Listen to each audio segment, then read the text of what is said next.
Hello student, मैं सौरभ कोहली आपका हार्दिक स्वागत करता हूं अपने यूट्यूब चैनल में। आज मैं आपसे चर्चा करूंगा क्लास 10th के चैप्टर 5 औद्योगिकरण का युग। इसको हम शॉर्ट आंसर टाइप क्वेश्चन के साथ ही और लॉन्ग आंसर टाइप क्वेश्चन के साथ ही समझेंगे। मतलब पूरे चैप्टर को सार के रूप में समझेंगे विद क्वेश्चन आंसर्स। क्या है ये चैप्टर, इसकी जो इंट्रोडक्शन है, इस अध्याय में हम इस बात की जानकारी प्राप्त करेंगे कि मशीनें आने से पहले उद्योगों की क्या अवस्था थी और मशीनों के आने के बाद उद्योगों में क्या अंतर देखने को मिला। साथ ही हम इस बात का भी अध्ययन करेंगे कि औद्योगिकरण कैसे एक मिला जुला वरदान था। तो शुरू करते हैं। सबसे पहले अगर हम बात करें मल्टीपल चॉइस क्वेश्चन की, तो सन 1900 में किस म्यूज़िक कंपनी ने संगीत की एक किताब प्रकाशित की? तो E.T. पॉल नामक ये म्यूज़िक कंपनी है। दूसरा प्रश्न है, यूरोप के सौदागर शहरों में अपना उत्पादन क्यों नहीं बढ़ा सकते थे?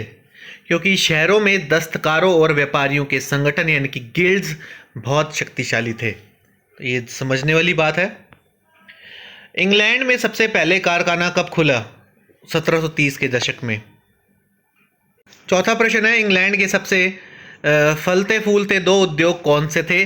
तो सूती उद्योग और लोहा उद्योग, ये टॉप मोस्ट उद्योग थे जो फल फूल रहे थे। पांचवा क्वेश्चन है, न्यूकोमैन द्वारा बनाए गए भाप के इंजन का किसने सुधार किया?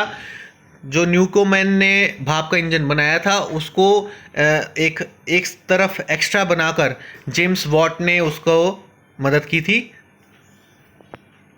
और उसके बाद स्टीफेंसन ने, मतलब जेम्स वॉट ने बनाया था, फिर उसका भी एक एक्स्ट्रा वर्जन बनाया बाद में स्टीफेंसन। किस बंदरगाह से भारत खाड़ी और लाल सागर के बंदरगाहों से जुड़ा हुआ था? सूरत के बंदरगाहों से। एनसीईआरटी की ये लाइन टू लाइन क्वेश्चन है कि किस बंदरगाह से भारत खाड़ी और लाल सागर के बंदरगाहों से जुड़ा हुआ था? तो सूरत है वो। भारत की कौन से दो बंदरगाहों का दक्षिण पूर्वी एशियाई देशों के साथ संबंध था?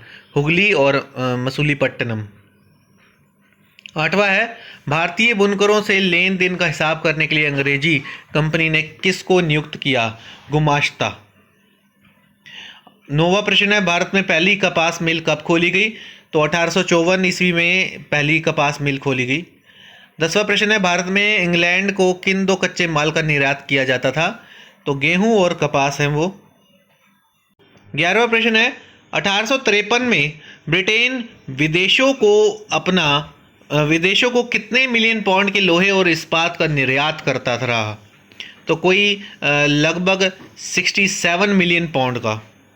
12वां प्रश्न है, इंग्लैंड का कौन सा नगर उत्तम माल के लेन देन के लिए प्रसिद्ध हुआ? लंदन। 13वां प्रश्न है, भारतीय व्यापारियों के निर्यात व्यापार का नेटवर्क किस कारण टूटने लगा था? तो उसका कारण है यूरोपीय कंपनियों के भारत आने से। भारत में आने वाली पहली दो यूरोपीय जातियां कौन सी थी? भारत में आने वाली पहली दो यूरोपीय जातियां थी पुर्तगाली और डच। 15वां प्रश्न है, न्यूकोमैन द्वारा बनाए गए भाप के इंजन का इनमें से किसने सुधार किया था? जेम्स वॉट ने। औद्योगिकरण के सबसे पहले चरण में इंग्लैंड के इनमें से कौन से मुख्य उद्योग थे? कपास और धातु उद्योग। एमसीक्यू के बाद short and long answer type questions की बात करें तो सबसे पहला प्रश्न है 3 नंबर वाला क्वेश्चन की, अगर हम बात करें जो 60 से 80 शब्दों के बीच में लिखना होता है, तो वो है औद्योगिकरण, औद्योगिक क्रांति का अर्थ समझाइए। तो औद्योगिक क्रांति हम उस क्रांति को कहते हैं जिसने 18वीं शताब्दी के उत्तरार्ध में उत्पादन की तकनीक और संगठन में अनेक क्रांतिकारी परिवर्तन ला दिए। मतलब कि औद्योगिक क्रांति क्या थी? जिसके कारण उत्पादन में और तकनीक में और संगठन में अनेक क्रांतिकारी परिवर्तन ला दिए। यह परिवर्तन इतने तेज रफ्तार से आए और इतने प्रभावशाली सिद्ध हुए कि उन्हें क्रांति का नाम दे दिया गया। यानी कि इंडस्ट्रीज़ में क्या हुआ? उत्पादन बढ़ा, तकनीक बढ़ी, संगठन बढ़ा, इससे क्या ये सब तीव्र हुआ जिसका नाम क्रांति का नाम दिया गया। तो औद्योगिक क्रांति हुई। इस क्रांति ने घरेलू उद्योग धंधों के स्थान पर फैक्ट्री सिस्टम को जन्म दिया। कार्य हाथों के स्थान पर मशीनों ने ले लिया और छोटे कारीगरों का स्थान पूंजीपति श्रेणी ने ले लिया। ये सब बदलाव हुए औद्योगिक क्रांति में। दूसरा प्रश्न है, 17वीं शताब्दी में यूरोपीय शहरों के सौदागर गांव में किसानों और कारीगरों से काम करवाने लगे। व्याख्या करें। तो औद्योगिक क्रांति इंग्लैंड को मिलाकर यूरोप के बहुत से देशों में 18वीं शताब्दी में फैली। इससे पहले यूरोप में नए व्यापारी वर्ग को नगरों में अपनी औद्योगिक इकाइयां स्थापित करने में अनेक समस्याओं का सामना करना पड़ा। इस प्रकार उन्होंने अपने व्यापार और औद्योगिक इकाइयों को गांव में स्थापित करने का प्रयत्न किया। निम्नलिखित कारणों और परिस्थितियों ने उन्हें ग्रामीण क्षेत्रों की ओर जाने के लिए मजबूर किया। उस समय विश्व व्यापार के विस्तार और उपनिवेशों की स्थापना के कारण चीज़ों की मांग बढ़ने लगी थी। इसलिए उद्योगपति और व्यापारी अपना उत्पादन बढ़ाना चाहते थे, परंतु शहर में रहकर वह ऐसा नहीं कर सकते थे, क्योंकि वहाँ मजदूर संघों और व्यापारिक गिल्ड्स काफ़ी शक्तिशाली थे, जो उनके लिए अनेक समस्याएं पैदा कर सकते थे। दूसरा पॉइंट है इसका, शासकों ने भी विभिन्न गिल्ड्स को खास चीज़ों के उत्पादन और व्यापार का एकाधिकार दे रखा था। इसलिए व्यापारी लोग नगरों में अपनी इच्छा अनुसार कार्य नहीं कर सकते थे। ग्रामीण क्षेत्रों में किसान लोग और कारीगर वर्ग ऐसे सौदागरों के लिए काम करने को तैयार थे, क्योंकि खुले खेत खत्म होने और कॉमन्स भूमियों की बाड़ाबंदी होने के कारण उनके पास जीने के अब बहुत कम साधन बचे थे। अगला प्रश्न है, आदि औद्योगिकरण यानी कि प्रोटो इंडस्ट्रियलाइजेशन का मतलब बताइए। आदि औद्योगिकरण से हमारा अभिप्राय उन उद्योगों से है जो फैक्ट्रियां लगाने से पहले पनप रहे थे, यानी कि ऐसे उद्योग जो फैक्ट्रियां लगाने से पहले वो पनप रहे थे। अभी जब इंग्लैंड और यूरोप में फैक्ट्रियां शुरू नहीं हुई थी, तब भी वहाँ अंतर्राष्ट्रीय मांग को पूरा करने के लिए बहुत सा माल बनता था। यह उत्पादन फैक्ट्रियों में नहीं होता था, परंतु घर घर में हाथों से माल तैयार होता था, और वह भी काफ़ी मात्रा में। बहुत से इतिहासकार फैक्ट्रियों की स्थापना से पहले की औद्योगिक गतिविधियों को आदि औद्योगिकरण के नाम से पुकारते हैं। शहरों में अनेक व्यापारिक गिल्ड्स जो विभिन्न प्रकार की चीज़ों का फैक्ट्रियों की स्थापना से पहले उत्पादन करती थी। ग्रामीण क्षेत्रों में बहुत से सौदागर यही काम किसानों और मजदूरों से हाथ द्वारा करवाते थे। यह आदि औद्योगिकरण की व्यवस्था इंग्लैंड और यूरोप में फैक्ट्रियां लगाने से पहले के काल में व्यापारिक गतिविधियों का एक महत्वपूर्ण अंग बनी हुई थी। अगला चौथा प्रश्न है, ब्रिटेन की महिला कामगारों ने स्पिनिंग जेनी मशीनों पर हमले क्यों किए। स्पिनिंग जेनी का आविष्कार जेम्स हरग्रीव्स ने 1764 ईस्वी में किया। इस मशीन ने कताई की प्रक्रिया तेज कर दी, जिसके कारण अब मजदूरों की मांग घट गई। एक ही पहिए को घुमाकर एक मजदूर एक सारी स्पिंडल्स को घुमा देता था और एक साथ कई धागे बनने लगते थे। बेरोजगारी के डर से महिला कारीगर जो हाथ से धागा काट कर गुजारा करती थी घबरा गई। इसलिए उन्होंने इन नई मशीनों को लगाने का विरोध किया, और जहाँ जहाँ ये मशीनें लगाई गई उन्होंने उन पर आक्रमण करके उन्हें तोड़ फोड़ दिया। महिलाओं का विरोध और तोड़ फोड़ काफ़ी समय तक चलता रहा। स्पिनिंग जेनिंग जो मशीन है उसका एक फ़ोटो लगाया हुआ है, आप देख सकते हैं। पांचवा है, सूरत बंदरगाह 18वीं शताब्दी के अंत तक हाशी पर पहुंच गया था। व्याख्या कीजिए। भारत में पश्चिमी तट पर स्थित सूरत की बंदरगाह मशीन युग से पहले भारत की पश्चिमी देशों से मिलाने और व्यापारिक गतिविधियों को अंजाम देने वाली सबसे प्रसिद्ध बंदरगाह था। परंतु 18वीं सदी के आते आते विभिन्न यूरोपीय कंपनियां, विशेषकर अंग्रेजी ईस्ट इंडिया कंपनी ने इसके बहुत से व्यापार पर एकाधिकार कर लिया और इसके पहले की शान और महत्व जाता रहा। उन्होंने पश्चिमी तट पर अपनी अपनी बंदरगाहें स्थापित कर ली। जैसे अंग्रेज़ों ने बम्बई की बंदरगाह का निर्माण कर अपना सारा व्यापार इस बंदरगाह से करना शुरू कर दिया। ऐसे में भारत की पुरानी बंदरगाहें जैसे सूरत की बंदरगाह द्वारा होने वाले विदेशी व्यापार की मात्रा बहुत कम हो गई। एक अनुमान के अनुसार 17वीं शताब्दी के अंत में सूरत से जहां 16 मिलियन मूल्य का माल आता था, वह 1740 के दशक में घटकर केवल 3 मिलियन ही रह गया।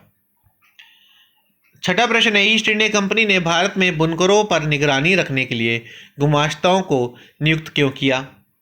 अथवा में प्रश्न है, ईस्ट इंडिया कंपनी ने भारतीय बुनकरों से सूती और रेशमी कपड़ों की नियमित आपूर्ति सुनिश्चित करने के लिए क्या किया।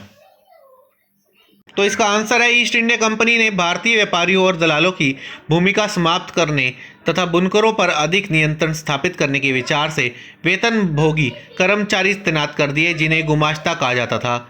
इन गुमाश्तों को अनेक प्रकार के काम सौंपे गए। वह बुनकरों को कर्ज देते थे ताकि वह किसी और व्यापारी का अपने माल तैयार करके ना दे सके।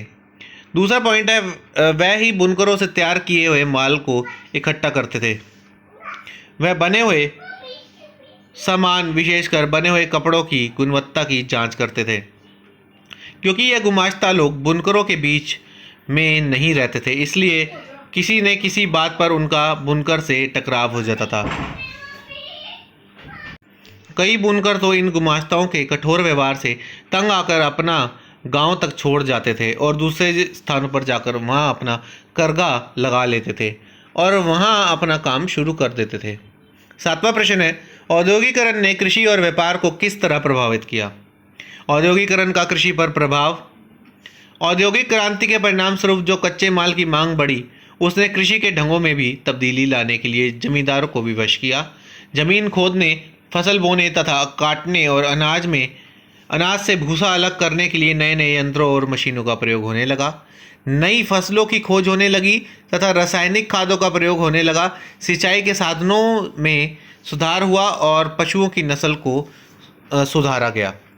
इन सभी साधनों से बढ़ती हुई जनसंख्या के लिए अधिक अनाज का तथा कारखानों की बढ़ती हुई मांग को पूरा करने के लिए अधिक फसलों का उत्पादन होने लगा। औद्योगिकरण का व्यापार पर प्रभाव इस प्रकार था कि औद्योगिकरण के कारण जो बड़ी मात्रा में चीज़ों का उत्पादन होने लगा तथा यातायात तथा संचार के साधनों में जो इतनी उन्नति हुई,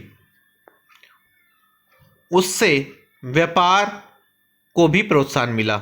औद्योगिक देशों द्वारा तैयार माल विदेशी मंडियों में भेजने तथा कच्चा माल विभिन्न देशों से खरीदने के कारण विदेशी व्यापार के क्षेत्र में भी प्रगति हुई। औद्योगिकरण ने वास्तव में व्यापारिक दृष्टि से संचार को एक कर दिया।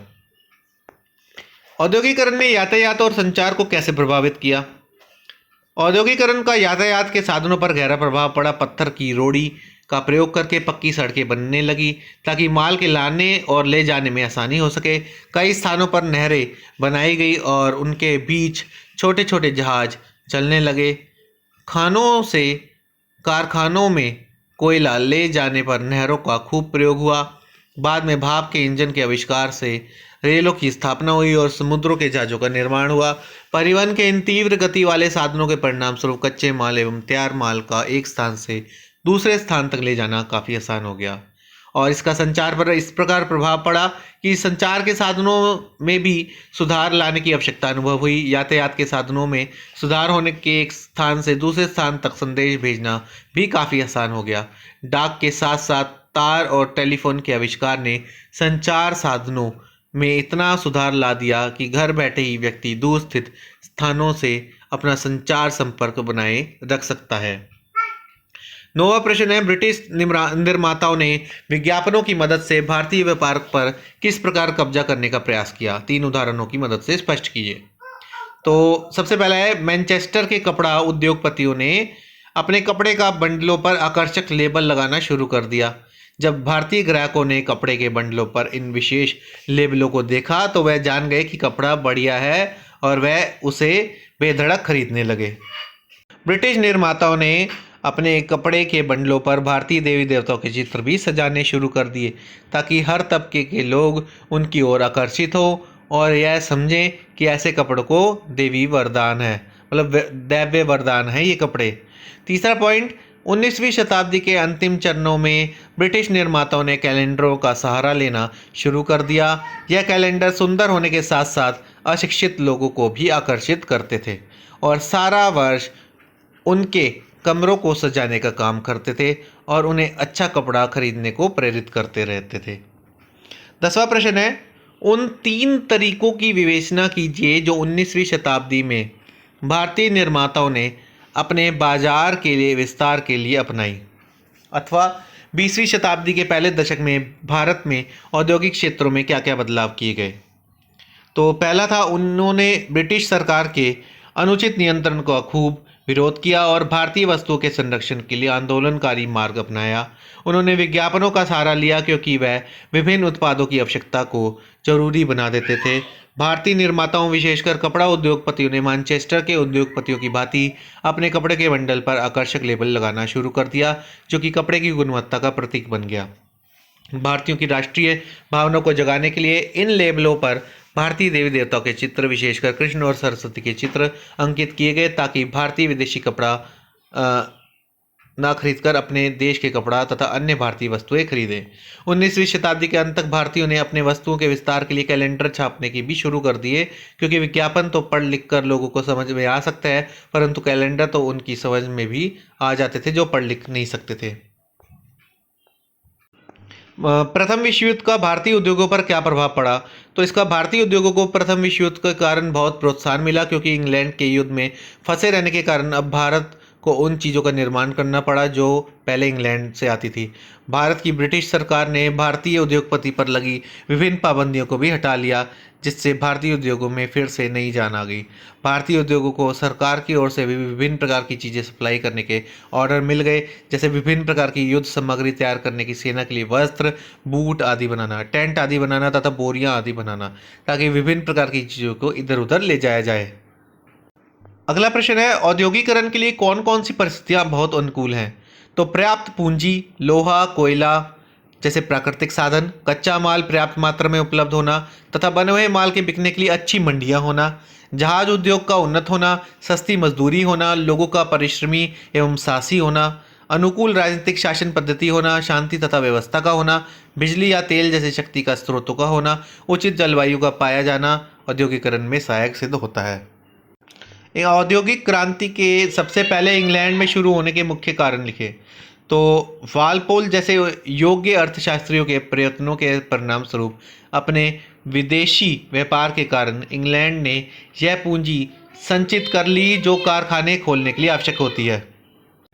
इंग्लैंड के पास लोहे और कोयले के पर्याप्त भंडार विद्वान थे जो उद्योगों के विकास के लिए आवश्यक थे। इंग्लैंड ने काफ़ी उपनिवेश स्थापित कर लिए थे जहां से उसे कच्चा माल आसानी से प्राप्त हो सकता था और जहां उसका बना हुआ माल भी आसानी से बिक सकता था। इंग्लैंड में जहाज उद्योग का भी काफ़ी विकास हो चुका था। कृषि क्रांति और कपड़ा आंदोलन के कारण भूमिहीन बेरोजगारों की संख्या काफ़ी बढ़ गई। ऐसे लोगों के कारण इंग्लैंड में मजदूरों की कमी नहीं रही। इंग्लैंड में सबसे पहले औद्योगिक क्रांति प्रारंभ होने का श्रेय इंग्लैंड के लोगों को भी जाता है, जो काफ़ी उत्साही और साहसी थे, जिसके कारण कठिन परिश्रम करने तथा हर जोखिम उठाने के भी नहीं घबराते थे। सन 1750 से 1850 के बीच इन महत्वपूर्ण आविष्कारों का नाम लिखे जिन्होंने कपड़ा उद्योग में शक्ति उत्पादन, कोयला एवं लोहा उद्योग तथा संचार में एक क्षेत्र में क्रांति ला दी। तो जेम्स हारग्रीव्स ने 1764 ईस्वी में स्पिनिंग जेनी का आविष्कार किया, जिससे सूत तेजी से काता जाने लगा। जॉन के ने लाइंग शटल का आविष्कार किया, जिससे कपड़ा तेजी से बनाया जाने लगा। आर्कराइट ने 1769 ईस्वी में हारग्रीव्स के चरखे में कुछ ऐसे परिवर्तन किए कि वह अब पानी की शक्ति से चलाया जाने लगा।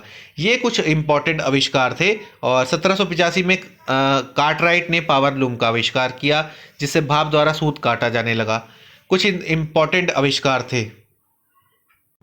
19वीं शताब्दी के अंत तक भारतीय कपड़ा उद्योग का पतन होना शुरू हो गया। इस कथन की सार्थकता को सिद्ध करने के लिए 3 उचित दलीलें दीजिए। 19वीं शताब्दी में अंग्रेजों ने धीरे धीरे भारत के बहुत से भागों को विजय कर लिया था और इस प्रकार उनका नियंत्रण अब दृढ़ होता जा रहा था। उन्होंने अब एक सुव्यवस्थित ढंग से भारत का आर्थिक शोषण शुरू कर दिया, जिसका पहला शिकार भारतीय कपड़ा उद्योग बना। इस कथन का परिणाम आसानी से देख सकते हैं। अपने माल, विशेषकर अपने कपड़ों को बेचने के लिए अंग्रेजों को नए बाजार चाहिए थे, जो भारत से अच्छे उन्हें और कहाँ मिल सकते थे, जहाँ उनका अपना शासन था। फिर क्या था, उन्होंने भारत की मंडियाँ ब्रिटेन में बनी और अनेक प्रकार की वस्तुओं से भी भर दी। देखते ही देखते भारत एक निर्यात करने वाला देश की जगह आयात करने वाला देश बनकर रह गया। इसी तरह देखते ही देखते भारत में विभिन्न लघु उद्योग और दस्तकारियों ठप हो गई। इस परिवर्तन का भारत के कारीगरों एवं दस्तकारों पर भी बहुत प्रभाव पड़ा। वे बेकार हो गए और गरीबी का जीवन व्यतीत करने लगे। भारत की बनी हुई चीज़ें इंग्लैंड से आने वाली चीज़ों का मुकाबला ना कर सकी। इसके लिए अंग्रेजी सरकार ने उनके उल्टे सीधे हथकंडे अपनाए। अनेक कभी भारत में बने माल पर भारी उत्पादन कर लगा दिया गया, कभी भारतीय कारीगरों को किसी न किसी बहाने तंग किया गया इत्यादि। अधिक लाभ उठाने के उद्देश्य से अंग्रेजी सरकार ने भारतीय किसानों को अपना कच्चा माल सस्ते दामों पर बेचने के लिए मजबूर किया। यह लूट खसूट की नीति औद्योगिक क्रांति का एक सीधा परिणाम था। अंत में हम यह कह सकते हैं कि इंग्लैंड में होने वाली औद्योगिक क्रांति भारत की निर्धनता का एक प्रमुख कारण सिद्ध हुई। इसने भारत की अर्थव्यवस्था का ढांचा बिल्कुल ही बदल दिया। निरंतर धन बाहर जाने से भारत कब तक निर्धनता के प्रकोप से बच सकता था। औद्योगिक क्रांति के लाभकारी परिणाम यानी कि औद्योगिक क्रांति मिश्रित वरदान सिद्ध हुई है। इस विषय पर लगभग 120 से 150 शब्दों के बीच में लिखना है। कोई भी व्यक्ति इस बात से इनकार नहीं कर सकता कि औद्योगिक क्रांति कुछ क्षेत्रों में बड़ी लाभकारी सिद्ध हुई और कुछ में बड़ी हानिकारक। वास्तव में यह एक मिश्रित वरदान सिद्ध हुई है। तो देखते कैसे। पहला पॉइंट है, संसार की बढ़ती हुई जनसंख्या के लिए जीवन की आवश्यक चीज़ें मशीनों द्वारा ही पूरी की जा सकती थी। मशीनों द्वारा ही भोजन, कपड़ा और मकान जन साधारण को देना संभव हुआ। मशीनों के कारण अब शरीर को थकाने वाले श्रम से हमें छुटकारा मिल पाया। मशीनों द्वारा बहुत सा काम होने से मनुष्य को काफ़ी फुर्सत का समय मिल गया और जिसे वह संस्कृति के विकास, अपने व्यक्तित्व के विकास में लगा सकता था। औद्योगिक क्रांति के कारण यातायात एवं संचार के साधनों तथा व्यापारिक क्षेत्रों में जो प्रगति हुई, उसने संसार के विभिन्न देशों को एक दूसरे के बहुत निकट ला दिया। औद्योगिक क्रांति के हानिकारक परिणाम। औद्योगिक क्रांति ने ग्रामीण जीवन को अस्त व्यस्त कर दिया और बहुत से ग्रामीण लोगों को भूमिहीन किसान बना दिया। औद्योगिक क्रांति के कारण शहरों में लोगों की जो अत्यधिक भीड़ इकट्ठी हो गई है, उससे स्वास्थ्य एवं सफाई संबंधी अनेक समस्या पैदा हो गई। औद्योगिक क्रांति के कारण मजदूरों का जीवन बड़ा कष्टमय हो गया। वह कारखानों के पास बस्तियों में पशुओं के समान रहने लगे। वहाँ पानी, रोशनी तथा गंदे पानी के विकास का कोई उचित प्रबंध न होने के कारण मजदूर लोग प्राय मलेरिया, हैजे और तपेदिक जैसी भयानक रोग के शिकार बन गए। कारखानों की अवस्था को भी बेहतर नहीं था। वहीं धुएं और शोरोगिल और जहरीली गैसों के वातावरण में मजदूर वर्ग अस्वस्थ और पागल हो उठता था। 19वीं सदी में यूरोप में कुछ उद्योगपति मशीनों की बजाय हाथ से काम करने वाले श्रमिकों को प्राथमिकता क्यों देते थे? अथवा में है 19वीं सदी के मध्य का औसत मजदूर मशीनों पर काम करने वाला नहीं बल्कि परंपरागत कारीगर और मजदूर था। उदाहरण सहित स्पष्ट कीजिए। इतिहासकारों का मत है कि 19वीं सदी का औसत मजदूर मशीनों पर काम करने वाला नहीं बल्कि परंपरागत कारीगर और मजदूर था। 19वीं सदी के अंत तक काम करने वाले मजदूरों की केवल 20% संख्या मशीनों से चलाए गए कारखानों में काम करती थी और बहुत सा काम अब भी घरेलू इकाइयों द्वारा होता था। इसके लिए कुछ मुख्य कारण जिम्मेदार हैं। 19वीं शताब्दी में निस्संदेह तकनीकी क्षेत्र में आने वाली प्रगति की रफ्तार काफ़ी धीमी थी। यूरोप के बहुत से उद्योगपति मशीनों की बजाय हाथ से काम करने वाले श्रमिकों को प्राथमिकता देते थे। उनके ऐसा करने के पीछे अनेक कारण उपस्थित किए जाते हैं। विक्टोरिया कालीन ब्रिटेन में मानव श्रम की कोई कमी नहीं थी, इसलिए कुछ उद्योगपति मशीनों के बजाय हाथ से काम करने वाले श्रमिकों को प्राथमिकता देते थे। कुछ उद्योगपति बड़ी मशीनों पर भारी खर्चा करने से हिचकिचाते थे क्योंकि मशीनें लगाने में यह जरूरी नहीं थी कि उनका ऐसा करने से लाभ रहेगा। बहुत से ऐसे उद्योग हैं जहां श्रमिकों की संख्या घटती बढ़ती रहती है, जैसे गैस घरों, शराबखानों, बंदरगाहों में, जहाज़ों की मरम्मत और साफ सफाई के कामों में मजदूरों की संख्या घटती बढ़ती रहती है। ऐसे उद्योगों में उद्योगपति मशीनों की बजाय मजदूरों को ही काम पर रखना पसंद करते थे। कुछ वस्तुओं में लोग खास डिज़ाइनों की मांग करते हैं जिन्हें मशीनों पर बनाना बहुत महंगा पड़ता है और कठिन भी होता है। इसलिए ऐसे कामों में भी मशीनों की अपेक्षा मजदूरों को अच्छा समझा जाता था और यांत्रिक उद्योगों की नहीं वरन इंसानी निपुणता की आवश्यकता पड़ती है। विक्टोरिया काल के कुछ उच्च वर्ग के लोग जैसे कुलीन और पूंजीपति वर्ग हाथों से बनी चीज़ें को अधिक पसंद करते थे।